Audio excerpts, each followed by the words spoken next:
So the first one, which is the big one also on my mind, is which is your favorite Trump child and why is it Ivanka? You're a wise guy over here. All the same, 100%. 100%? 100%. And I'll even say you only for purposes of this interview. But other than that, all the same. Okay, well, I'm going to remember that, okay? So that's... Okay, we got to talk Twitter. Because I have had a couple calls from you from the White House saying, you know, Don, maybe you're getting a little hot on social media. That's true. Do you understand irony and how that works? I do. And I think that you're getting a little hot on Twitter sometimes. You know, it's really, I don't call it Twitter, I call it social media. Mm-hmm. And it's a way of getting out to the world. And you get out to the world too, on my behalf and on the country's behalf, because you want to see good things happen. And sometimes you'll say things that you probably regret. How often does that happen to you? Well, it's an interesting question. There are probably times I regret it, but I've sort of learned, and I think we've probably seen in the last week, sometimes sort of taking it back rather than just owning it is actually worse. You know, sort of the apology for something that doesn't necessarily need an apology. Maybe it's a hot take, but it doesn't necessarily mean it's wrong. I mean, I think the one we saw last week was Drew Brees. You know, what do you think about him sort of cowering to the mob and that whole controversy? So I watched his first statement, which was a beautiful statement. Proud of the flag, proud of the country, proud of everything. Talk about his father and his grandfather serving. And then the following day, it was almost like, I take it back.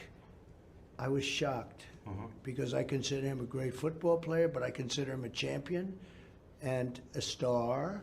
And I didn't understand what was going on, and he took it back, and I've never seen anything like it. And I think he hurt himself very badly.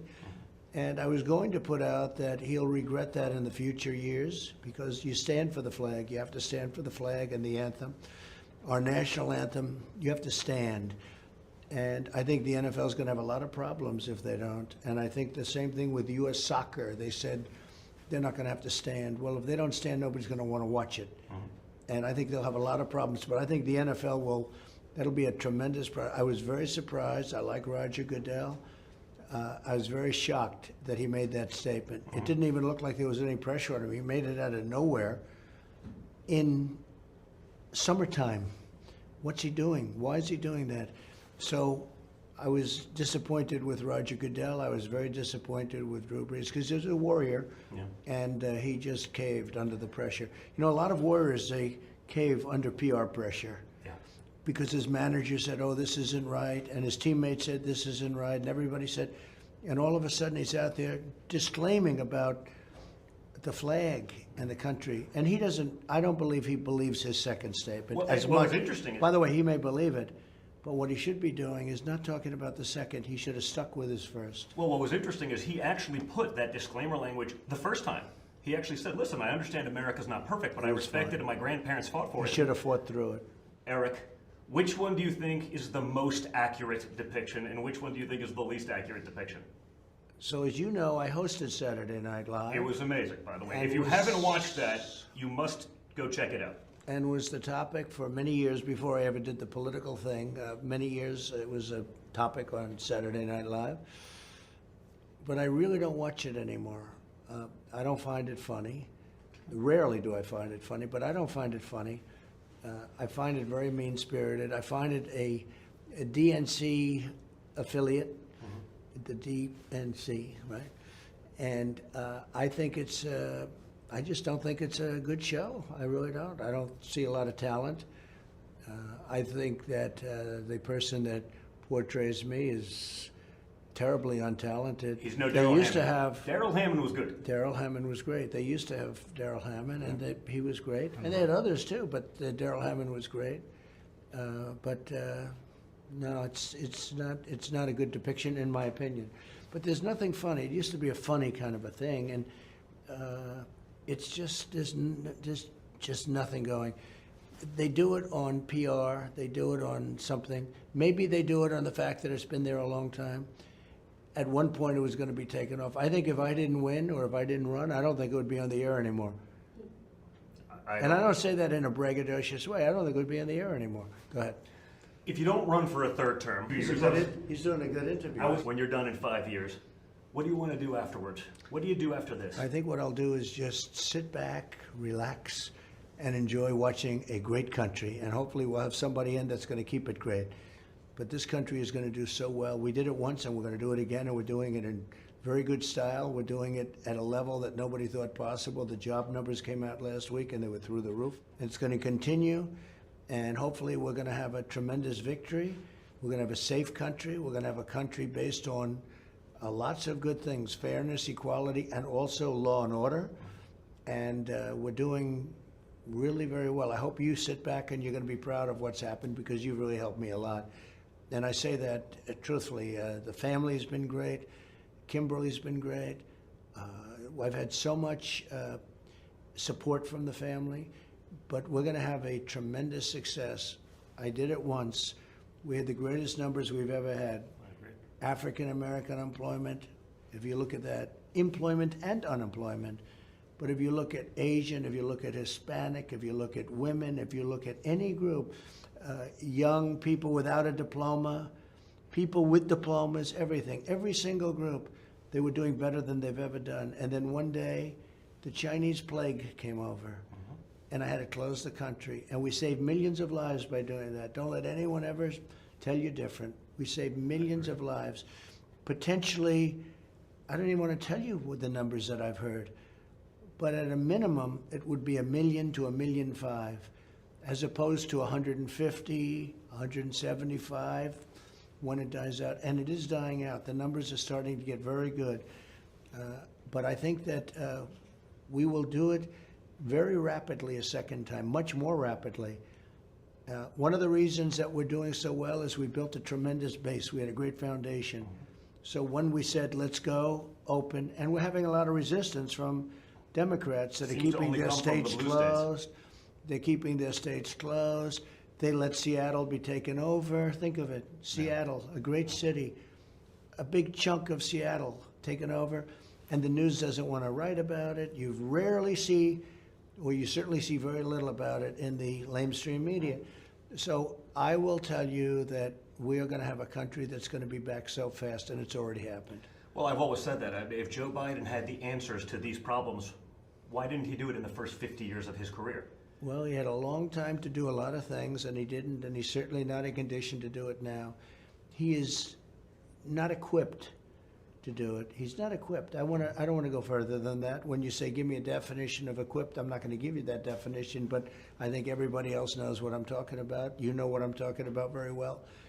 He's in no condition to do it, and everybody knows it, and he's China's dream. Yeah. What you told me about Osama bin Laden, I'd like to see that. Yeah. Because that's an incredible statement. But that's true with China. That's true with everybody. Iran. That's true with North Korea. Look what I've done. North Korea, we would be in a war. We would have been in a war if Hillary got in. Yeah. And now we're talking, we talk, and that's fine. Talking back about the economy, 9 out of 10 of the largest cities in this country are run by Democrats who are appointing their leaders, who are making decisions, and yet the media still wants to try to blame you for their failures. How is that possible? How do they get away with it? And what would your message be to those people who live in those cities, who have been ruled by Democrats, in some cases for over 100 years, who are trying to throw the blame elsewhere? So the cities that are having trouble are Democratic-run cities, meaning Democrats. Yes. And you know, the word is the Democrat Party. It doesn't sound as pretty, but but the Democrat-run cities are the ones that are having the trouble. It's a very simple thing.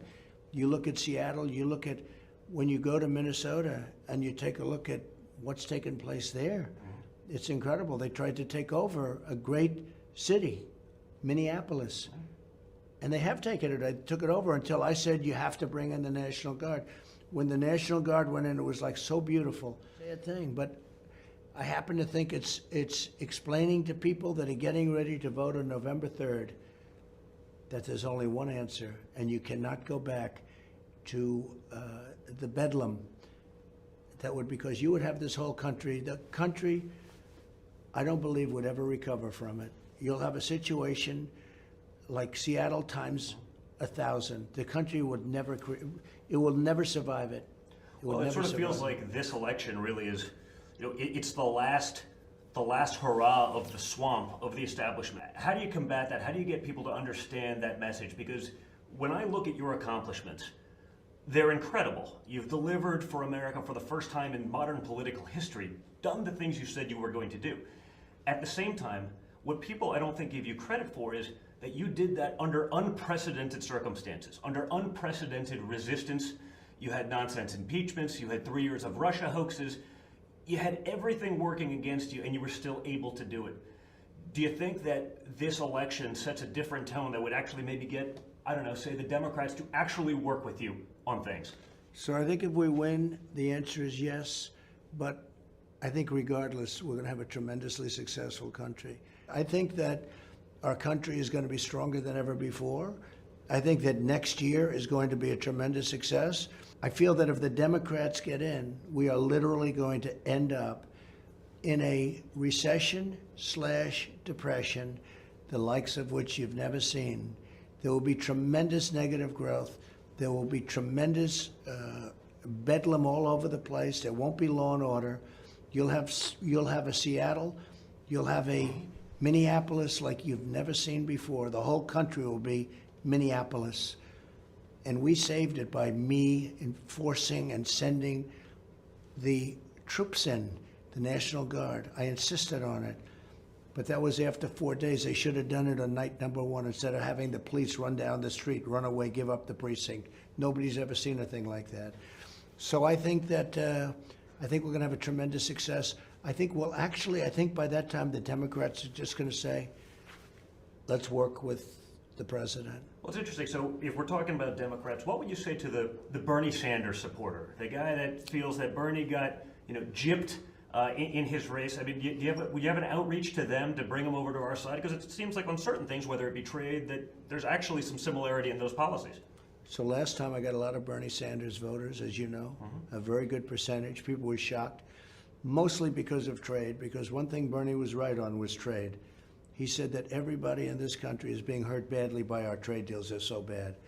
And I got a lot of support from Bernie Sanders. I think I'm going to have it again this time.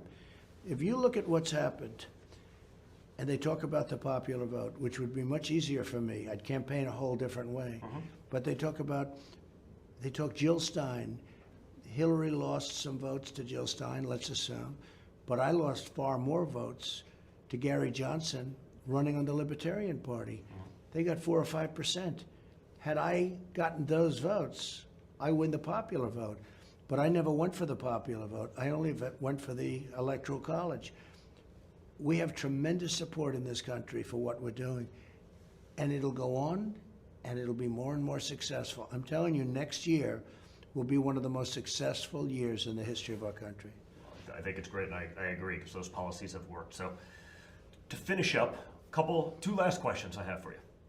I've heard from some of our mutual friends that you don't love my beard, but given the quarantine, I'd like to know, between myself, Ted Cruz, and Rand Paul, who have all grown sort of quarantine beards, who's his best and why? Well, I don't like it on you, as I've told you. And I think that's fine if you want to do it. I'm a libertarian in that way. You can do whatever you want. But I don't like it on you. I think that Rand and Ted look better without it. Both friends of mine. They're both doing a fantastic job, and they're both defending me all over the place. Good-looking guys. I think they both look better personally without it. But I also think that they should do what they want to do, and that's what they'll do. And in some cases, I think it's good, but in your cases, get rid of it. Don't worry, guys. I'm going to get the follow-up call on this one later on. But so last question. Before you leave office, will you let us know if there's aliens? Because this is the only thing I really want to know. I want to know what's going on. Would you ever open up Roswell and let us know what's really going on there? So many people ask me that question. I know, it sounds almost ridiculous, but it's actually the real question I want to know. It sounds like a cute question, but it's actually, there are millions and millions of people that want to go there, that want to see it. I won't talk to you about what I know about it, but it's very interesting. But Roswell's a very interesting place with a lot of people that would like to know what's going on. So you're saying you may declassify? Oh. You'll take it? Well, I'll have to think about that one, right? I'll have to think. All right, so a couple of weeks ago, I found myself to be the subject of a pretty big meme that went around because I asked and made a joke on a radio show about you possibly pardoning the Tiger King. Have you familiarized yourself with the situation, and is there a possibility for a pardon? Well, based on my relationship with you, I have. He is quite a character. He certainly He is. is quite a character, but you wouldn't want me to say that. But that's a whole strange deal going on, I'll tell you. That's a strange guy and a lot of strange people surrounding him. And it was interesting. I got to see a couple of those episodes. It's interesting. Yeah, it was funny because I was watching, obviously sort of binged watch it because of the quarantine. And then when they asked you that thing and you're just on there at the press briefing at the COVID thing, and of course, you know, they don't ask you real questions, they asked you the nonsense. But it was pretty funny when it was, that sounds like Don, had to be done. And I was like, yeah, I think he understands me well. I think I do understand you well. You You're do. doing a great job. Thank you, Dad, and you are too. Thank you for doing this, and I really hope you have a great Father's Day as well. Good. Thank you very much.